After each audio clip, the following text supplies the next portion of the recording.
And the award for Best Supporting Actor goes to Al Eliminator in the MCU. Yes! Yes! Oh my god, yes! There is nothing that could spoil this day! Ow. Ow! I stand corrected. You fell asleep again. You sure you're good? Yeah, just a bit drowsy is all. What were you thinking about? You know, the usual. I was just daydreaming about concepts for a video. Hello everyone, this is the Al Eliminator speaking, and recently I've been thinking a lot about Marvel. With how big the MCU has become, it often feels like any actor could be cast, to the point where being cast is probably just something they have on their bucket lists. This can often lead to fan casting, with people casting their favorite actors as certain characters. And today I plan to do the same, as I go through a few actors that I think would be great in the MCU. Since the title already speaks for itself, we don't need to establish any guidelines. So, let's begin. What were the overheard words by the Nazi child masturbating in the bathroom? So starting things off, we have Daniel Craig. Now, aside from the odd film here or there, I'd say Craig is best known for his role as James Bond. So it would make sense that he would make a list like this. Unfortunately, this is not one of those lists. At this point, you're probably wondering, but Al, doesn't the title of this video say actors who'd be great in the MCU? Well, yes and no. While all the actors I've picked would probably be very great in an MCU movie, I don't actually want them in. I feel that the MCU has too much of a stranglehold on Hollywood and films in general, where it feels like actors are just being thrown in without any consideration for what roles they'd be good for. Essentially, this list is all the actors who I think would be great in the Marvel Cinematic Universe and why I don't want them. Now, with the rules actually established this time, let's continue. As I was saying, on one hand, Daniel Craig's time as James Bond showed us that he can do action movies, and so he'd be a perfect fit for the style of any MCU film. But at the same time though, he was James Bond since before the MCU even started. So I feel like he wouldn't really want to jump into another franchise almost immediately. Yeah, I know No Time to Die was 3 years ago, but there are other movies in between that have shown that he can do so much more. Movies again, like Knives Out and Glass Onion. Long story short, I feel the MCU would be much more limiting of the actor's range. But honestly though, that could be said for a lot of actors, some of whom are featured on this list right now. So, before I get too far ahead of myself, let's move on to the next pick. Tell me why Ain't nothing but a heartache. Tell me why Ain't nothing but a... Up next we have Andy Samberg. Now, if the audio wasn't enough of an indication, I was first exposed to him through Brooklyn Nine-Nine. And while I don't know if that's the most popular role he's ever done, one thing I've noticed about Sandberg's career is that he often does very comedic roles. So, like Daniel Craig, he'd be a fit for the MCU due to its use of action comedy type storytelling. However, as I've already established, that's part of the problem.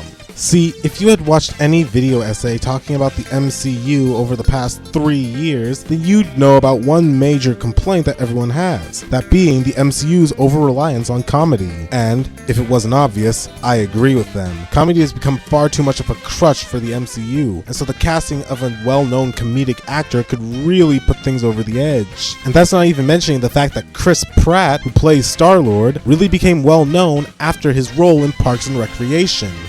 A comedy. You know, now that I hear that, I feel like Andy Samberg would have been pretty good as Star-Lord. It's a shame Brooklyn Nine-Nine had just started airing around the time Guardians of the Galaxy would have been filming. And while yes, Andy Samberg does have range, I refer you back to my point about Daniel Craig. The MCU tends to stifle the range of the actors. Anyways, let's move on. Okay, this might come as a bit of a tonal shift, but it's going somewhere, so please just hear me out. Anyways, you know Tom Holland, the guy who got cast as Spider-Man back in like 2016 or so? Yeah, well, according to my sources, he is actually a clone. And he's not even like the first clone. He is one in a massive army of people manufactured to play the same kind of role every time they're in a film. That being the somewhat awkward but still kind of likable sort of everyman type character with a youthful appearance. And while, like I said, he's not the first clone, I've managed to put him through various sources to reverse engineer his DNA, and it all leads back to... Hang on a sec. Hello? Hello, are you the owner of this residence? Yeah, what's the problem? Yeah, we received a call from the neighbors about a serious noise complaint. What? Noise complaint? You must be mistaken. The most I've done is recite what opinions I'm going to write online. Opinions? This wouldn't have anything to do with Tom Holland and Michael Cera, would it? Oh, so you seen my video? I mean, so you're the psycho from Twitter! We've been trying to track him for weeks! In my defense, they're only theories. Scott here? You know what? He just left. Sorry for putting you guys through that.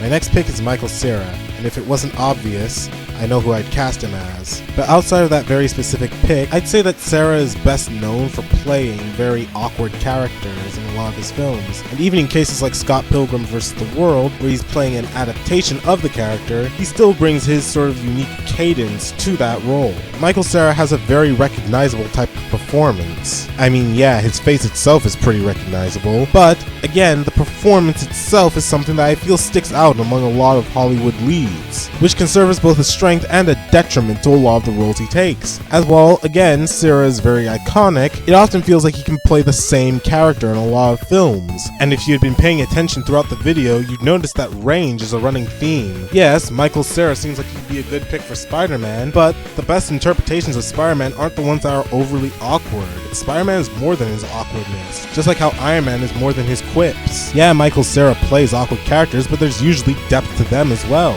For example, Alan from Barbie is the only male doll who's not a Ken, and seems to be pretty awkward, but he has a camaraderie with the other Barbies, and subsequently is the only male not affected by Ken's spiel about patriarchy. Or Scott Pilgrim is a terrible person masquerading as one of Michael Cera's characters, and the whole movie is about him confronting the people he's hurt and all the bad things he's done, and learning to change for the better. See, my problem isn't just that Michael Cera is too awkward or he's too limited in his range. It's not the opposite. It's that I'm worried he'll be typecast, similar to how Andy Samberg is more than a comedian, or Daniel Craig is more than James Bond. Michael Cera is more than Scott Pilgrim, and it's time we acknowledge him as such. Now, let's move on to the next pick. What are your superpowers again? I'm rich. Anyone from the DCEU. Now this one's a bit of a cheat because it's not a single entry, but bear with me on this one. If you remember my video on the Batman, you'll remember that I briefly went over the origins of the DCEU and how things kind of went when it came to making a Batman movie. Now imagine that, but with the entire cinematic universe. As I mentioned there, Warner Bros. Just wanted their own version of the MCU. This showed not only in their output, but also with how things went behind the scenes, with multiple projects being greenlit and cancelled left, right, and center. To quote Troy O'Boyle 17 on this, Warner Bros. Had no goddamn idea what they were doing. What's worse is that the projects that were greenlit were always of poor or mediocre quality, with the projects that were actually good immediately being undermined. It was just a toxic cycle of one step forward, two steps back that eroded the audience's trust. I think personally we should just give these guys a break. Not because they're bad or they were chewed up and spat out. And so I think they should take a long hiatus, be it to work on other projects or just to go on vacation in general. It's the least I can say after all these guys have been through, but I wish them all the best. Now, let's continue. Alright, with all the major picks out of the way, it's time to go on to some honorable mentions. Now the main reason that these are honorable mentions is mostly due to me having either less knowledge about these ones, or just having less to say about them, either because they are reiterations of previous points, or I just didn't care as much. Anyways, starting things off, we have anyone from Stranger Things. Now, the reason this one was omitted is because, like I mentioned, I'm not really a big watcher of Stranger Things. I've seen video essays on the topic and I've heard about it from siblings, but other than that, I'm not really interested. Now, the reason I don't want anyone from Stranger Things in the MCU is due to a form of casting that I never actually mentioned in any section up until now, that being the popularity cast. Basically, the actors will just be thrown into the MCU not due due to how suitable they'll be for a role, but mostly because they're from another popular piece of media. An example that immediately comes to mind being Caleb McLaughlin as Miles Morales. Other than that, I'd basically be reiterating my point about DC, where I want the actors to take a break to pursue other projects. For example, Finn Wolfhard has already made himself a home in the Ghostbusters franchise. Unfortunately though, I don't know how much weight this statement carries, as David Harbour has already made an appearance in the MCU, with another appearance being set up for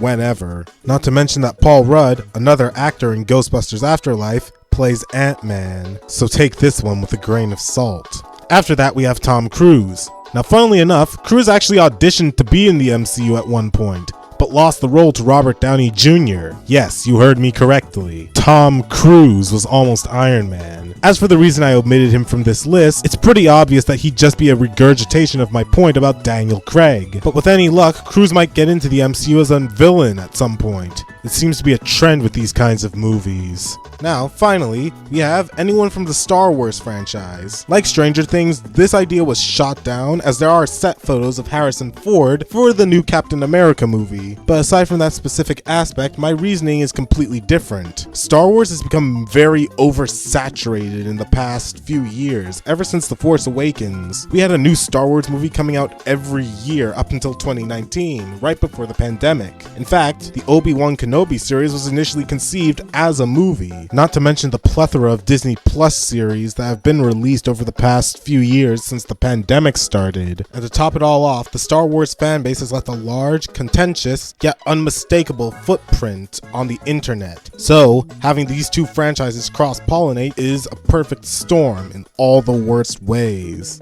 But save for those specific side effects, I wouldn't be mad if anyone from Star Wars appeared in the MCU. The same goes for any of the other picks I've made. The only reason I really made this list is because I felt that Marvel itself was on a bit of a decline, and so it wouldn't be able to give these actors their proper dues. Plus, seeing as Marvel has no real plans for any of these guys, I doubt that it's going to be anytime soon that they get cast in the MCU. And if they are, I'll try to keep an open mind. Because let's be honest, it's not like they can fall any farther.